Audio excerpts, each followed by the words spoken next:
গণ অধিকার পরিষদের সভাপতি ও ডাকসুর সাবেক বিপি নুরুল হক নূরের ওপর হামলার ঘটনায় আইজিপি ও ডিএমপি কমিশনারের পদত্যাগ দাবি করেছেন দলটির সাধারণ সম্পাদক মোহাম্মদ রাশেদ খান। তিনি বলেন, ডক্টর মোহাম্মদ ইউনূসকে 24 ঘন্টার আলটিমেটাম দেওয়া হলো, এ ঘটনার সঙ্গে জড়িতদের আইনের আওতায় আনবেন। একই সঙ্গে আইজিপি এবং ডিএমপি কমিশনারকে অবশ্যই পদত্যাগ করতে হবে।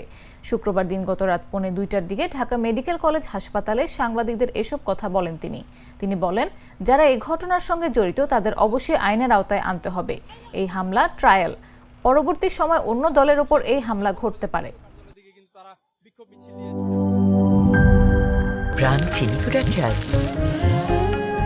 সেই সুগন্ধ, একটিও ভাঙা চাল নেই, কি পরিষ্কার। প্রাণ প্রত্যেকটি চাল বেছে বেছে বিশেষ প্রক্রিয়ায় প্যাক করে। পোলাও, খিচুড়ি, বিরিয়ানি, কি ঝরঝরে। তাই তো স্বাদে সেরা, সুগন্ধে ভরা। প্রাণ চিনি গুঁড়া চাল, পরম যত্নের চাল। প্রাণ, জীবনের স্বাদ।